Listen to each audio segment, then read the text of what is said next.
Usa ka matahom ug mainiton nga pagsugat ang gipahigayon sa lokal nga panggamhanan sa Hagna pinanguluhan ni Mayor Joseph Raniola ug Vice Mayor Trofisto Pagar Jr. alang sa mga balikbayan nga overseas Filipino workers kon OFWs nga mibisita sa atong pinalanggang lungsod ni atong Mayo 2, 2025. Pag-abot sa mga bisita sa bagong municipal building, gihatagan gilayon sila sa traditional nga sabwag ritual, usa ka kultura nga paagi sa pagpasalamat ug pag-abi-abi sa mga pinalanggang bisita sa lungsod. Napuno sa emosyon ug pagpasalamat ang mga bisita samtang ilang gisaysay ang ilang katingala sa dakong kausaban sa Hagna sukad sila mibiya tulo ka tuig na ang milabay. Ang mga bagong infrastruktura, limpyo nga palibot ug hapsay nga serbisyo publiko nagpamatuod sa epektibong pagpangulo sa kasamtangang administrasyon. Gipadayag sa mga OFW ang ilang dakong garbo ug kalipay nga usa sila kahagnaanon nga adunay liderato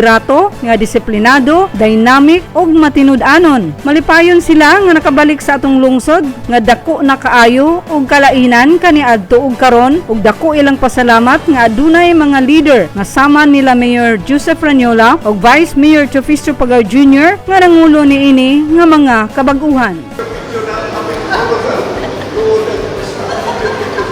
Grabe naman. Ibang manawa po yan siguro na kita. Pagkakutang mga manang, nabiyardihan na mga sitso. Mga gusto dito po karoon. Video po ko kaya nanapin. So much grateful that for this invitation na mag-expect. And I think it's almost 2 years na ito makakauli.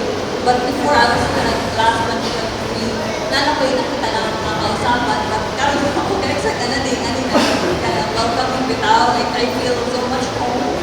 I'm so proud na kayo nakakatag na ako.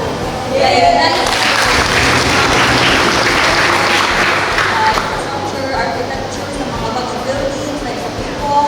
Kapagaling ko na kasi sa tanan, but like, wow, like, amazing na. Thank you so much.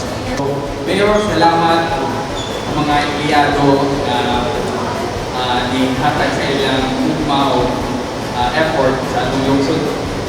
Thank you. We really appreciate it. Kini si Elizabeth Orias alang sa LGU Hagna News.